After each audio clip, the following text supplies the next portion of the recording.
हाय students, good morning. आज आपण chapter number 2 start करणार आहोत. चॅप्टर नंबर 1 जे होतं reproduction in lower and higher plants ते टॉपिक संपलेलं आहे.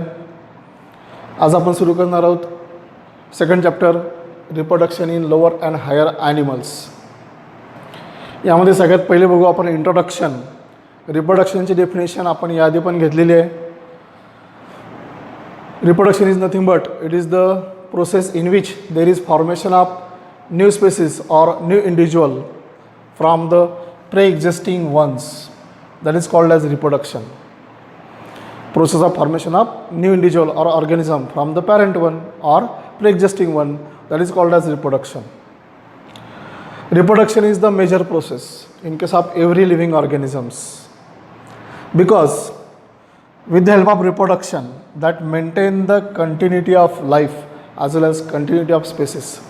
Reproduction ही एक अशी प्रोसेस आहे जी लिव्हिंग ऑर्गॅनिझम होते ते लाईफ मेंटेन करते किंवा स्पेसिस मेंटेन करते. Basically the modes of reproduction, that means the types of reproduction, basically asexual reproduction and sexual reproduction. मागच्या टॉपिकमध्ये आपण शिकलो, मागच्या चॅप्टरमध्ये असेक्सुअल रिप्रोडक्शन आणि sexual reproduction. Asexual reproduction means what? The reproduction occurs without the gametes.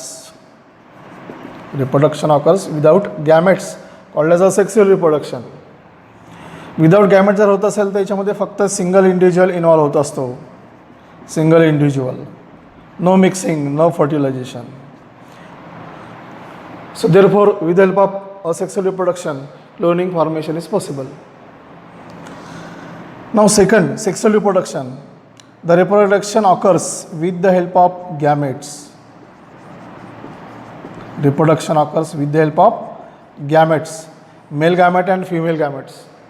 That is called as sexual reproduction. And sexual reproduction involve meiosis and fertilization. This two phenomena are there. इथे दोन गॅमेटची गरज पडते आणि म्हणून दोन gametes एकत्र आल्यानंतर zygote तयार होईल, न्यू इंडिव्हिज्युअल तयार होईल. That new individual is differ from the parent. तो पॅरेंटपेक्षा वेगळा असतो, पण याच्यामध्ये सिमिलर टू द पॅरेंट असतो, म्हणून इथे क्लोनिंग पॉसिबल आहे. असेक्सुअल मेथड्स इन ॲनिमल्स हे टॉपिक आपण डिस्कस करणार आहोत. Asexual reproduction involve only one individual to form genetically identical animals. या ठिकाणी असेक्सुअल रिप्रोडक्शनमध्ये फक्त सिंगल इंडिव्हिज्युअल इन्व्हॉल्व होतो. No meiosis, no fertilization, no fusion of nucleus. कारण फक्त एकच इंडिव्हिज्युअल इन्व्हॉल्व होतो, म्हणून या प्रोसेसमध्ये जेनेटिकली आयडेंटिकल ॲनिमल्स तयार होतात, ज्याला आपण म्हणतो clones. So cloning is possible. परंतु असेक्सुअल रिप्रोडक्शन जे आहे ते लोअर ऑर्गॅनिझममध्ये होत असतं. लोअर ऑर्गॅनिझम्स किंवा लोअर ॲनिमल्स म्हणतो आपण त्यांना. मग लोअर ॲनिमल्स आणि हायर ॲनिमल्समध्ये काय फरक आहे? हायर ॲनिमल्स म्हणजे काय? The body of organism consist of head, trunk, neck, tail हे पार्ट्स पडतात. पण लोअर ऑर्गॅनिझम्स त्याच्यामध्ये सारखे पार्ट पडत नाही, म्हणून त्याला लोअर ॲनिमल्स आपण म्हणतो. So lower animals reproduce asexually with the help of gemmule formation and second is budding. 12च्या स्टेट बोर्डच्या सिलेबसमध्ये जेम्युल फॉर्मेशन आणि बडिंग हे दोन टॉपिक दिलेले आहेत असेक्सुअल रिप्रोडक्शन होणार आहे. त्यानंतर आपल्याला माहिती आहे जेम्युल फॉर्मेशन आणि बडिंग ह्याच्या मार्फत होते. रिजनरेशन ही एक मेथड आहे.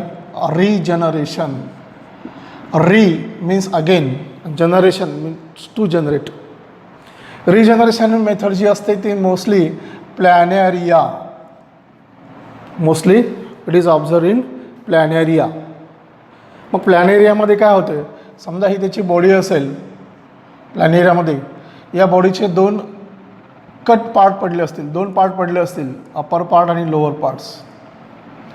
दॅट ईच पार्ट म्हणजे त्यापैकी प्रत्येक पार्ट्स हा रिजनरेट होतो.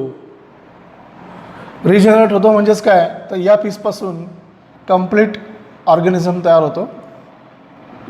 हा एक प्लॅन एरिया आणि हा एक दुसरा प्लॅन एरिया. तर अशा प्रकारची मेथड आहे रिजनरेशन. ती आपल्याला इन्फॉर्मेटिव्ह म्हणून दिलेली आहे. तर मेन मेथड बघू आपण, जेम्यूल फॉर्मेशन आणि सेकंड आहे budding. Gemmule formation means what? Here the asexual reproduction occurs with the help of gemule, and that gemule is mainly observed in sponges.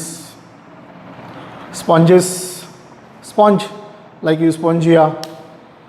नंतर स्पॉन्जेस एक्झाम्पल आपण घेतो. Sponges belongs to the phylum Porifera.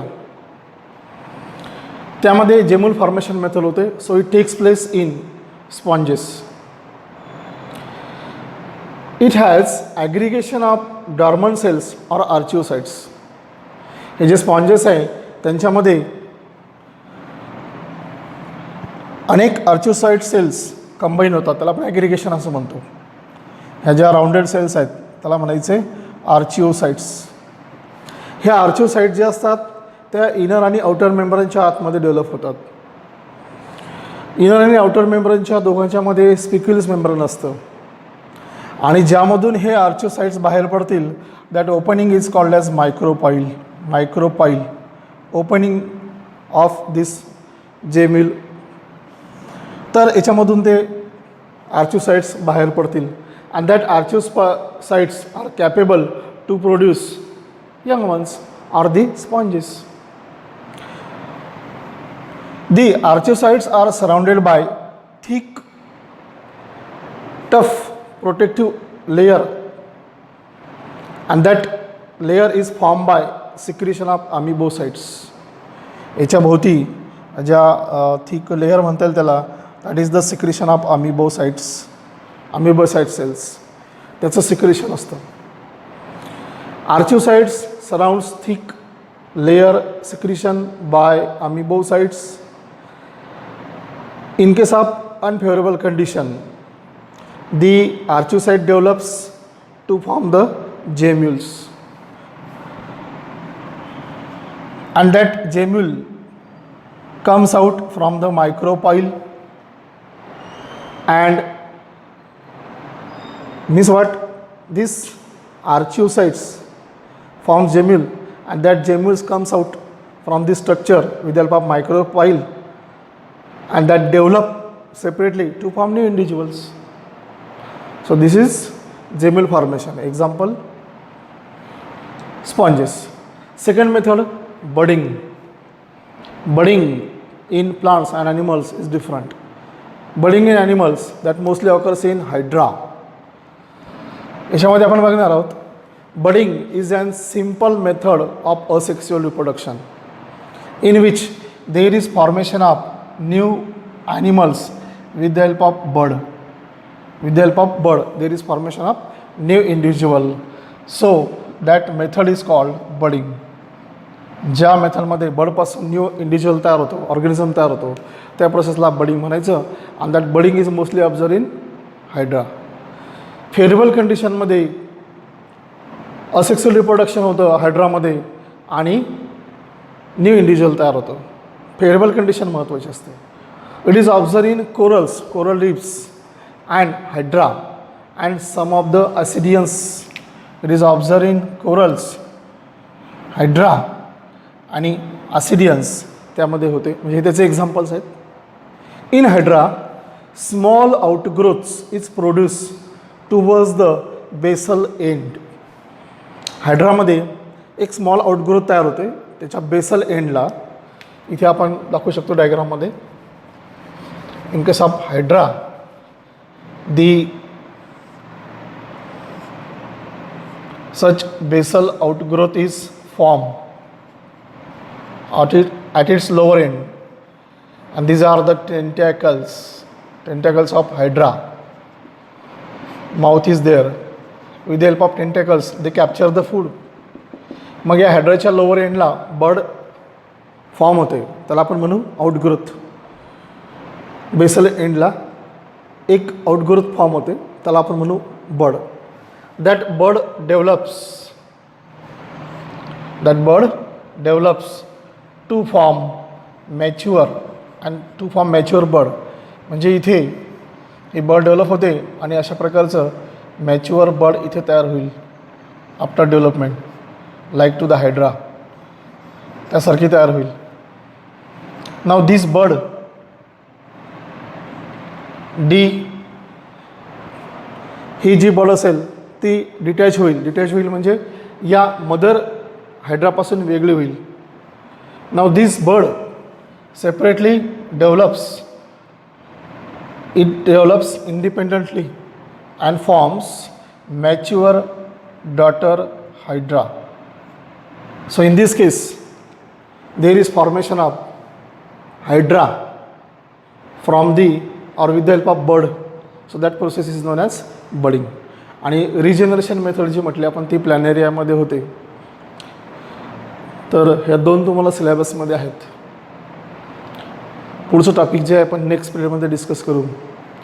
तुम्हाला जर माझे video आवडले तर like करा, share करा, कमेंट करायला विसरू नका आणि हो सबस्क्राईब नक्कीच करा. धन्यवाद.